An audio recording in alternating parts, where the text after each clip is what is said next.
Hi Lona, welcome to my channel. So this is a story of a young lady. Her name is Matlhodi Molokomme.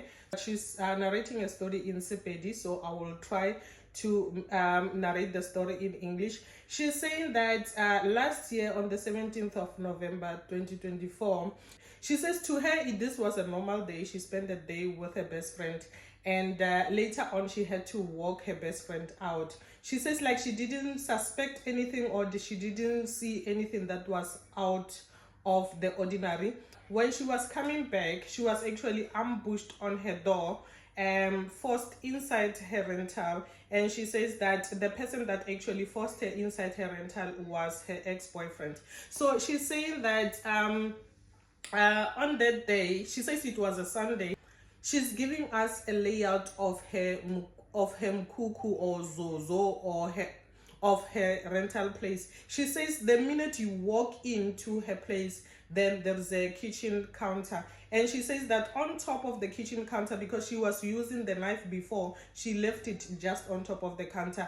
She says that she actually on that day sharpened that knife with the rock because she had to prepare Sunday lunch, and she says that she never thought anything of it. She just put it there, and that was it. She says when the boyfriend ambushed her, he grabbed her by chokehold, and then he grabbed the knife that was on top of the kitchen counter and cut her throat up. She says where she was showing that he actually cut from here to here, and then she was explaining that the cut, because she's got like two scars. She says the lower scar is when the hospital did the surgery, but the scar that is on top, it is the one that resulted from that injury. She says not long after the boyfriend cut her throat, she heard her landlord, trying to open his door. He's explaining. She tells on the story, she says that her door with the landlord is direct opposite. So she said she heard her landlord trying to open his door, and then that's when he got that's when she got the power to push the ex-boyfriends. And she tells again on the story that the ex-boyfriend is not a strong build. She managed to push the boyfriend off. And she says that because the rental place where she's renting, it is a structure made of zinc. I think if you're from South Africa, or you are a South African or an African, you will know that there is another cheap way of building a place, and in this instance they used zinc. So if you know zinc, it makes noise. We'll show a structure here so that you can have an idea of the kind of place she was staying in at that time. So she says that the landlord then heard the commotion inside the house, and the landlord asked, is everything okay? And then she says she couldn't talk, blood was gushing out, and the boyfriend is the one that answered the landlord to say everything is okay. And then, so she says that when he answered, the landlord then tried to open the door. She explains that one of the rules that the landlord didn't want in his yard was fighting, yelling, shouting, any of that sort. She explains that my landlord doesn't like that. So with that, the landlord tried to open the door, but the door was jammed, so he couldn't go in.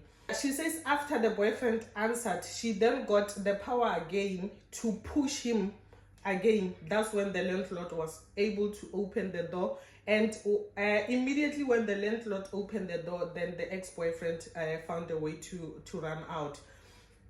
So she's saying that at that time the landlord ran after the ex-boyfriend, but immediately came back to assist her.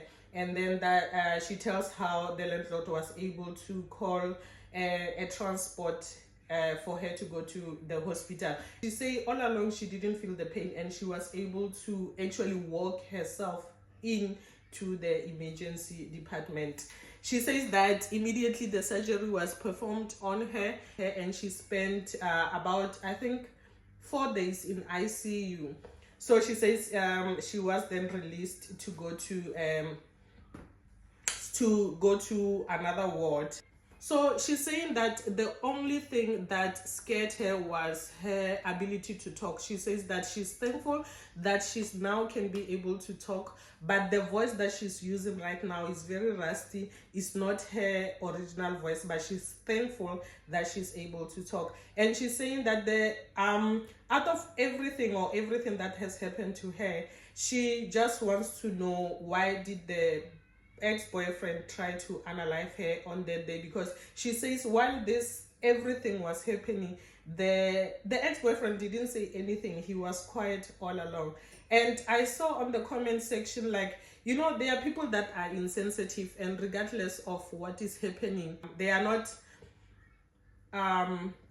they cannot put themselves in other people's shoes. Like, I saw comments on the section where people were asking, where people were just saying, we want to know his side of the story. What did you do to him? And for me, I found that to be very insensitive, because regardless of what has one done, as long as you didn't give life to that person, you don't deserve to take that life. So the fact that people, even women, were asking, what did you do to deserve that? And again, something that caught my eye again on the comment section is when she one lady, I think it was Matlhodi, I'm not sure. So one lady was telling her that she was listening to a local radio station, and she just heard that the guy has been arrested, and she didn't know that the guy was arrested. So she was like, the lady then explained to her on her TikTok account. Remember, she's a victim, but she wasn't even contacted by the police to say that, okay, we have arrested him. And the lady then told her that the guy apparently handed himself over to the police, and she was saying that maybe it's because Matlhodi made a TikTok account, maybe it's because Matlhodi made a TikTok and the story blew up, went viral, so the guy maybe was fearful of his life. That is why maybe he handed himself over to the police. So I find it very, I don't know how the South African police services and how they work with victims of violence. For me, I will think that if you have someone that has opened a case and you know the severity of that case or the brutality of that case, it will only be right for you that when that person hand themselves over, then you can call the victim to say, you know what, that guy, we have handed he has handed himself over, we have arrested him. So I don't know how it works, but apparently she found, not apparently, I saw in the comment section where she was reacting to those news that she doesn't know. And yeah, like the fact that she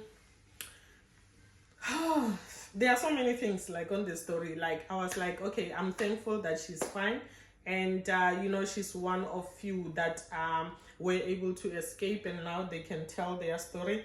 But again, at the same time, I'm feeling that gender-based violence in South Africa is getting out of hand. And when I say gender-based violence, I'm not talking about women or men on women. I'm talking about men too that are being violated, men that are in abusive marriages, relationships. So it's I think this thing is getting out of hand. That, you know, I saw some comments there where some of the few ladies were saying that I have abstained. I'm not celibate.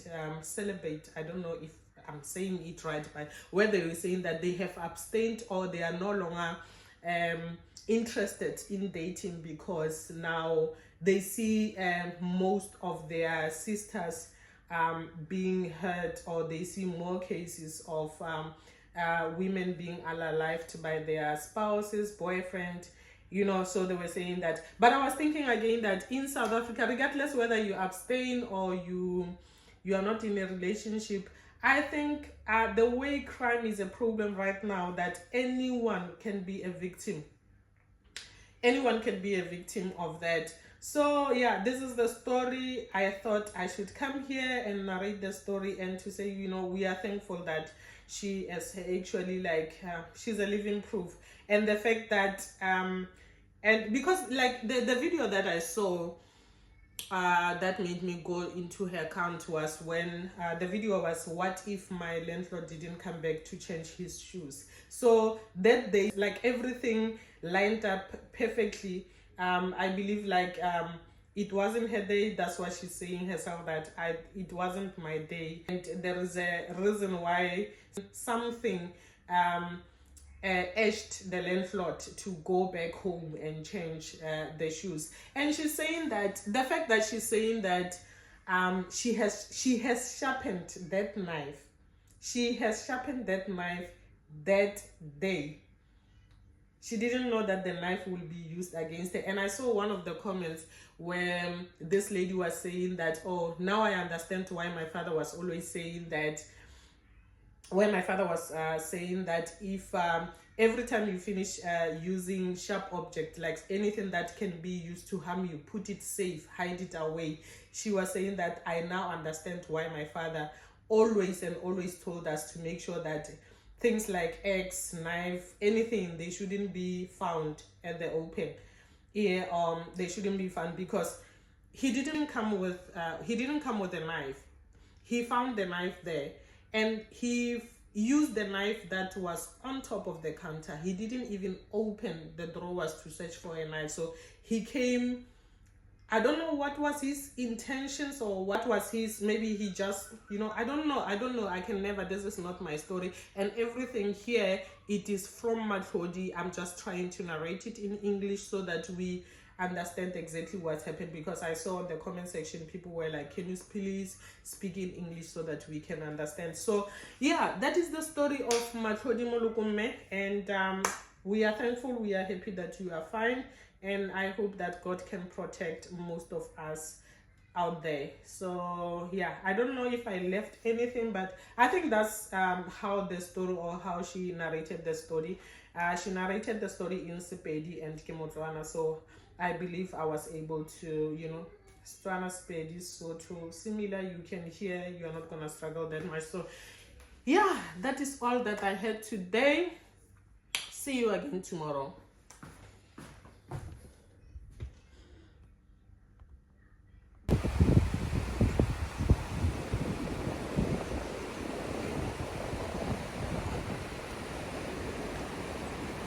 I tried so